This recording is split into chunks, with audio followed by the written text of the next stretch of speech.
Hi, everyone. A funny thing just happened. As we sat down to do this first listen recording, Vlad told me that I would be listening to the Logical song. And I said, the Logical song? Do I even want to listen to a logical song? In other words, it's about logic. Do I really care whether it's logical or not? If it's good music? It was kind of a joke, right? And then he said, but it's Supertramp. Oh, I remember the first song I listened to by Supertramp, Lord Is It Mine. And I remember my first listen and loving some of the elements. Well, okay. So I have to give the Logical song a fair chance, don't I? I have just a little paragraph to read and then we'll listen. The Logical song, still such a name. The Logical song was released as the lead single from their album Breakfast in America in March 1979. The song became Supertramp's biggest hit, rising to number 7 in the United Kingdom and number 6 on the US Billboard Hot 100 chart. Paul McCartney named the Logical song as his favorite song of the year. Well then, maybe it does have something worthy about it.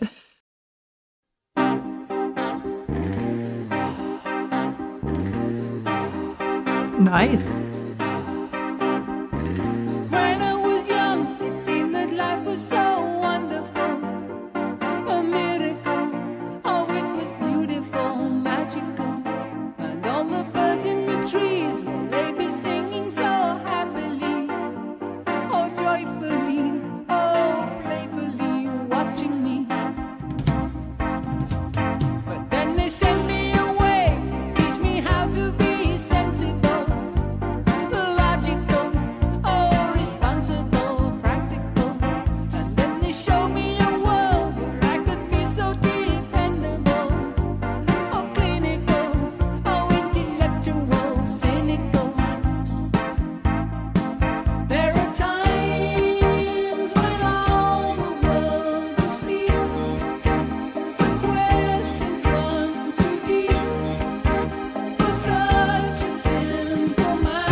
I love it. I truly love it. Why? Why? For okay. Maybe we should start at the beginning. I guess I listened to it without pausing at all or saying a thing. So many different feelings running through me as I listen and hear the music progressing. There, I'm using a logical term, huh? Okay, first of all, I love it because it touches on this concept of,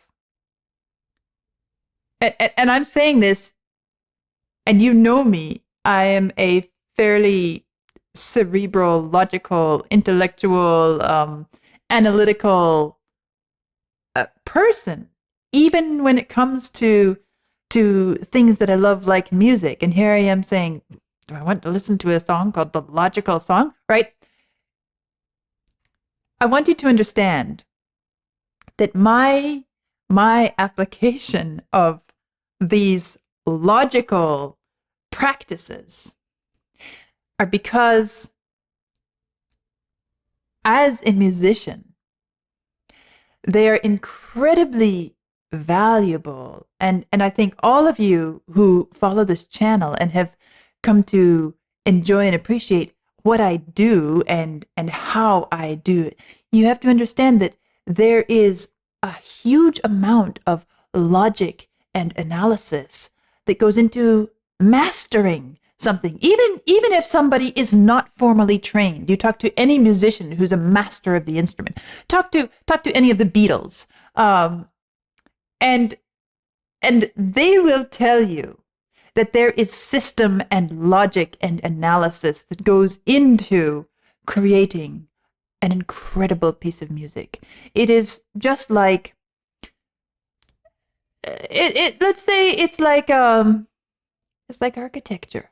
Although that's really a terrible simile, because architecture, as beautiful as architecture can be, I don't feel that it can ever be, at least from my perspective, as incredibly expressive and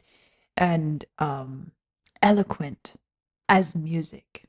But that argument aside, this piece touches on a crucial element, that as we develop and mature and leave our childhood, our natural love and instinct for and way of relating to the world, to learning, to knowledge, to life narrows. It becomes constrained. It becomes logical. Well, of course, we can even go scientifically, logically, and say, well, it's the way the brain forms. First, it's very open, and then as you move through your teens, eventually you become more reliable, more logical, more analytical. It is. There are scientific reasons for it, but there are also societal expectations, and this is talking about the negative side of it, right? And it is something that I hope and I wish and I am always striving towards, is to never allow my experience to limit another person's experience. And it is because I believe so strongly that this kind of narrowing and constraining and channeling to the point that we lose that childlike wonder and freedom is damaging, and it makes a person less than who they really are. So I love the message of this piece of music. I do. But now let's talk musically, and let's be just a little bit logical and analytical in our exploration. If we go back to the beginning of the piece, let's listen to how it starts.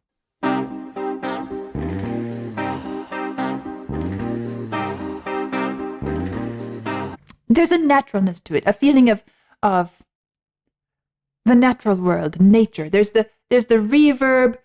There are patterns. There is a lot of logic to it, right? Because nature itself is logical. Nature is full of numbers and patterns, especially if it's, shall I say, healthy nature, not a nature that is out of balance, or you could say cancerous, right? But if we look at, let's say we walk through the forest, or we walk through a meadow, or we go to the seashore, we go out in nature somewhere, and there is this feeling of naturalness, organic quality to it. This piece opens with that feel. There is softness to the tone.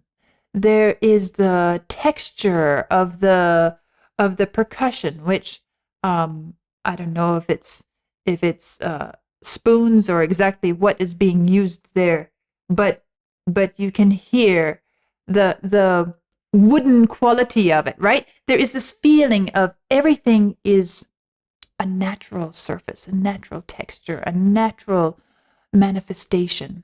And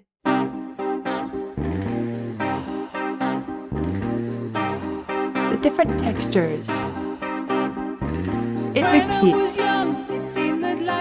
And that is the soundtrack for the voice to enter. Oh, this voice. I love this voice. I remember, as I said, my first exposure, Lord, is it mine? And a couple of the lines in that, Lord, is it mine?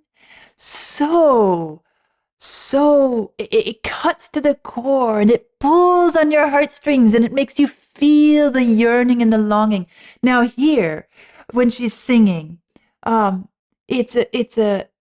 it has a wistful quality, a sort of sad yearning. Still, there's that yearning quality. When I was young, it seemed that life was so wonderful, a miracle. Oh, it was beautiful. And you can hear in the voice itself that it was, meaning past tense. This is somebody looking back to a time in their past when life was better. But more than that, listen to the melody and the way it ripples and rises and falls. Again, naturally, like watching a little stream flow down the mountainside. When I was young, it seemed that life was so wonderful. When I was young, it seemed that life was so wonderful. A miracle. Oh, it was beautiful, magical. And all the birds in the trees, they'd be singing so happily. Oh, joyfully, oh, playfully watching me. Doesn't it feel so much like the simple joys of child? It's simple, it's natural, it's free. It rises and falls and lilts and flows just perfectly. That is how the piece starts. And it continues like that for quite a while. We aren't even really aware of the shift for a good while. I also love the poetic element of this. Lyrically, the words have been chosen to enhance this musical effect, the ripple, the flow. It seemed that life was so wonderful, a miracle. Oh, it was beautiful, magical. All the birds in the trees, well, they'd be singing so happily, joyfully, playfully, watching me. Then they sent me away, and sensible, logical, responsible, practical. There's this feeling of sort of a triplet pattern built in. 1, 2, 3, 1, 2, 3, 1, 2, 3, 1, 2, 3, which gives it that sort of undulating, rippling, flowing quality, and even in the lyric writing, the choice of words to be so many 3-syllable words in which the first syllable is the strong one, happily, joyfully, playfully, logical, practical, and when you have responsible, still it fits the flow, even though the first syllable is weak, because it's an anacrusis, responsible. But then they send me away, teach me how to be sensible. But notice now, between the first lines and now here, it's the same melody, it's the same rippling flow, but her voice has changed just enough that now, or Vlad is correcting me, his voice. Oops, I somehow got confused. Anyway, okay, it's he. Thank you, Vlad. So but listen to how the tone of the voice changes to now it becomes a little bit more sad. There's more sadness built into the tone of the voice, almost like we're on the verge of tears. Then they sent me away to teach me how to be sensible, logical, responsible, practical. And then they showed me a world where I could be so dependable. And suddenly when we get to dependable, we start to feel like this is such a tragedy in the making. It's heartbreaking. It makes us just want to break down crying. And so it goes, again, the choice of lyrics, clinical, intellectual, cynical. It progresses harder, edgier, even the sound of the words themselves with the hard C rather than the soft, wonderful, miracle, magical. Now we have clinical, intellectual, cynical. It's so well created, both lyrically and musically, to gradually send us towards the restraint and the logical side of life, right? I'm jumping ahead as we go on towards the end, because this whole feeling progresses, and you can follow it through as you listen and notice all of these things all the way through. But it's such a gradual progression. But towards the end, we suddenly become acutely aware through the music that something has been lost. Let's see if we can find this here. This is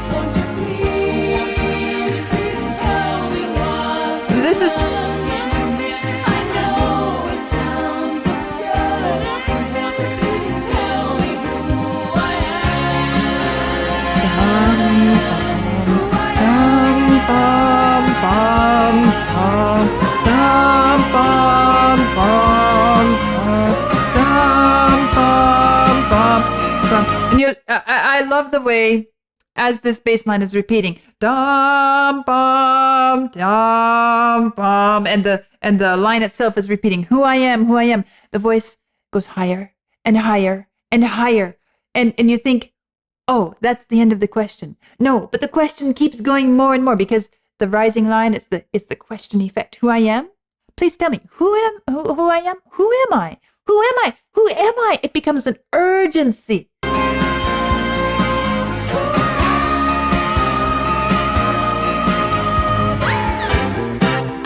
Here,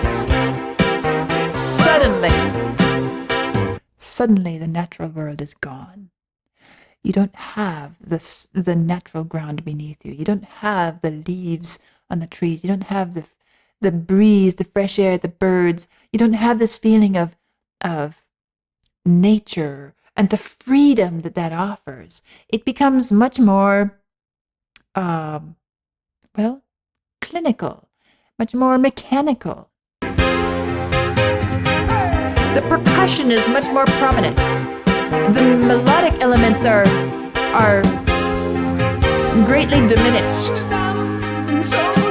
The voice itself is no longer singing this rippling melody. The harmony is not so obvious and smoothly progressing. Everything becomes a bit disjointed and drier.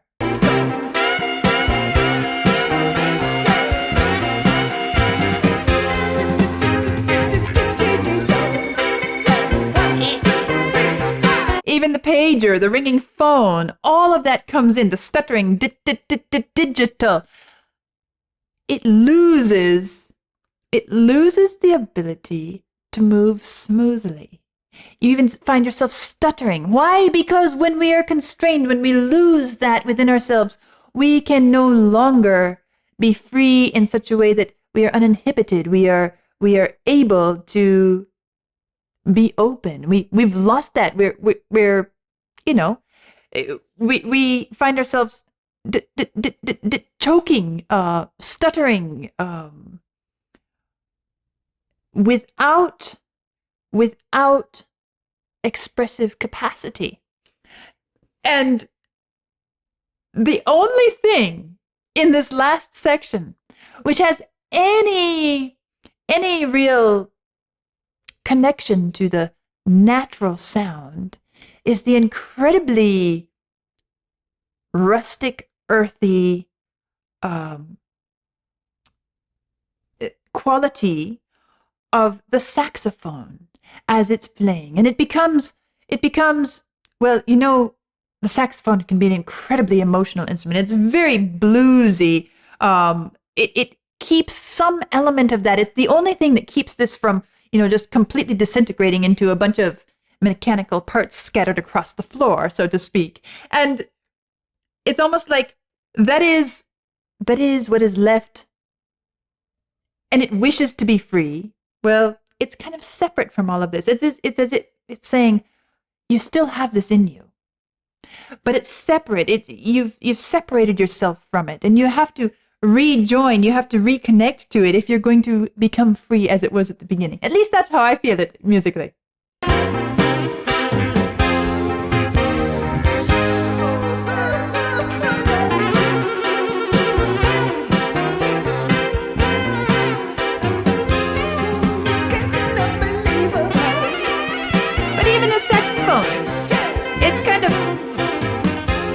Stuck in a loop.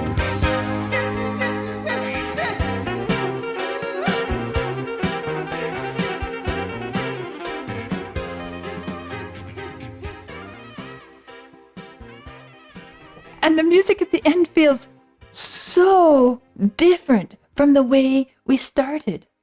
And so this song has taken us not just lyrically through the process, but musically through the experience as well. And as I said, it is such a great journey musically, taking us to this point. So gradual. We don't really notice a lot of change until suddenly we discover, I'm not who I was. This is not what I was way back when. And it happens rather suddenly there after that chorus. Can you hear me? I know it sounds absurd. Won't you tell me who I am? And then it's as if this is telling us who we are now. But still within that, there's the saxophone saying, you have this in you. It's kind of in pieces, and it's struggling. It can't really come out, but it's there, which I think is beautiful also, to leave a sort of musical note of hope and potential to recover within the whole piece of music. Well, maybe I am discovering that I'm a Supertramp fan. I have heard 2 of their pieces now, both of which I loved. And they are both so expressive, and they tug at your emotions just enough without being terribly sentimental, right? It's not overly sentimental to the point where you think like, okay, I'm listening to something that's just pouring out all the feelings in a rather obvious manner, and it's nice, but after a while I want something a little bit more meaty. This has, I have to say, it has a lot of logic to it. But it's not that logical is bad. Logical is good. It's just that we don't want our logical to cause us to lose everything else that we are. And so here I am, a logical, analytical musician. And I have no shame about it. A great title for the piece, I have to say, in spite of the fact that it made me raise my eyebrows at the beginning. And I also am pleased to know that Paul McCartney liked this one immensely as well. I feel like I'm in good company. So that was Supertramp's The Logical Song, and I'll see you soon.